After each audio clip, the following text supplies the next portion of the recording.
Welcome to the Drinking Rethink, a podcast designed to help you take a fresh look at alcohol and the role it plays in your life. Whether you're starting to question your drinking habits or simply curious about making changes, this podcast offers a balanced perspective without the pressure of having to think you need to quit entirely. In each episode, we dive into real conversations about the role of alcohol in your mind, body, and career. We explore topics like reducing stress without relying on alcohol, navigating social situations with ease, and finding satisfaction in making mindful choices. You'll hear relatable stories, expert insights, and practical tips to help you with your own drinking rethink. If you're a regular drinker, it's important to check in with a medical professional before making any big changes to your drinking patterns. Hi, and welcome back to the Drinking Rethink. I'm Kath.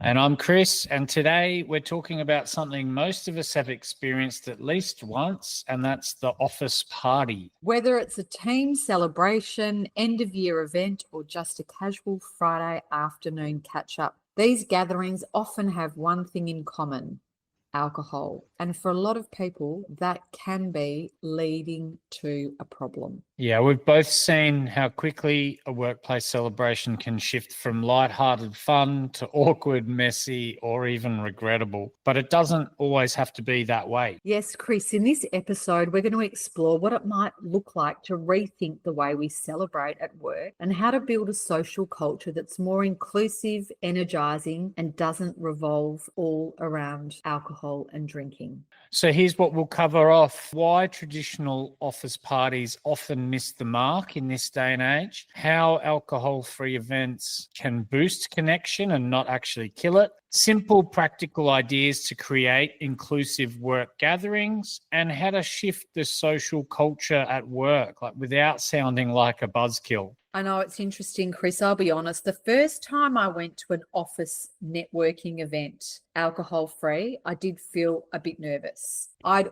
always relied on going to grab my glass of wine to feel social or confident or spark up a conversation. But what really surprised me was how much more present I felt and how the conversations that I had at this networking event really felt like I went around the room and spoke to a lot more people. And of course, the next day I woke up feeling fresh and remembered the connections that I'd made, and I was really able to follow up on them too. Yeah, I can remember a Christmas party where everyone had too much to drink, including most of the senior leaders. The next day, people were asking, is this normal? There was the awkward Monday conversations and running into people about things that had happened. It was very hard for me to understand how this actually adds to a team culture and doesn't take away from it. I remember some of those post-Christmas party, work party, horrible realizations myself that a lot of people couldn't remember what happened, and there was a lot of really bad behavior that people were trying to hide. And I think the thing is, we often default to alcohol to celebrate or connect. It's just become the go-to, but it actually doesn't have to be that way. And of course, there are many people now who choose not to drink. And really, if you're choosing not to drink, you can often feel left out and not included. So I think it's really time to start thinking about, well, yes, look, alcohol might still be an element in these celebrations, but it doesn't have to be the main selling point, and we can bring other things into celebrations to make people feel more included. Let's dive into that, about what's really going on at the office party or celebration, and let's call it for what it is. A lot of those still carry the message that the real fun doesn't start until the drinks are flowing. But what about when people feel pressure to drink just to fit into this picture, or when someone's trying to cut back and suddenly is feeling excluded? Are we just making it worse for people and pushing others away rather than actually bringing people closer together? Yeah, these are really great points, Chris, exactly. And look, it's not just about people who aren't drinkers. Many people who do drink don't actually really enjoy over drinking at work functions, or they know that for them to be on their best performance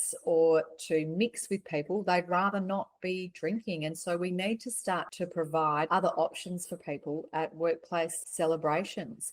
it can often create a lot of anxiety for people leading up to workplace functions if they feel like they have to drink as much as the other drinkers at the party. And I think this is the other thing. People in office culture who are big drinkers, there can be this silent pressure that you feel that you have to participate. Great points, Kath. Let's not forget the professional risks. Alcohol-fueled events can lead to behaviour that crosses lines. It impacts reputation. It affects the team trust. We've seen it happen before. Lots of you listening have seen it happen. And it's going to be, unfortunately, leading to people being uncomfortable, and crazy that we're okay with these situations that we know can lead to things that are not going to be good for some people on the receiving end. I know. And what does it look like to rethink the office Christmas party? And I guess really it's about shifting the focus away from alcohol as the main element, hobby, activity. You know, often it's around all the cocktails and the open bars and really making people feel like this is the reason you're coming. I think it's about the messaging that we give as leaders, as corporates, about warning people that they don't have to drink a lot, that there will be non-alcoholic options, that there will be other activities that people can engage in. And the message isn't about coming here and drinking hard and drinking fast and getting drunk, but the message is around very much drink, but drink mindfully, and that there are certain behavioural standards that the office and the corporate culture expects people to follow. There's things you can do. You can have a team gathering. That doesn't mean it's a Friday pub session. You can think about things like morning walks, shared coffees or breakfast, some sort of creative activities. There's game changers out there. People can still have fun, but you're having genuine connections and you're not actually putting people in harm's way or in situations that, funnily enough, they'd actually rather be avoiding. Yeah, that's really true, Chris. And I think we've got to remember that there are a lot of people who choose not to drink or aren't drinking for religious, health reasons. Often there may be people who are pregnant. And I think it sends a really powerful signal that everyone is part of this team culture and we don't need to compromise it by throwing alcohol and excessive drinking down people's throats. Here's some ideas, again, building on the inclusive work celebrations. Move events earlier in the day, like I was saying, brunches, lunch and learns, or mid-morning sort of team huddles. Offer quality alcohol-free options like kombucha, some mocktails if you need to, or coffees. It's not even about taking alcohol away from some of these settings. It's about having options and choices for people. You can try different themed events, cooking classes, trivia nights, outdoor team challenges, get outdoor exercise, that sort of thing. Yeah, and I think that's a really great point, Chris. We're not saying, you know, we're the alcohol police and you've got to ban alcohol completely, but it really is about giving people choice and options and making people feel included and not uncomfortable, and that it isn't about the alcohol.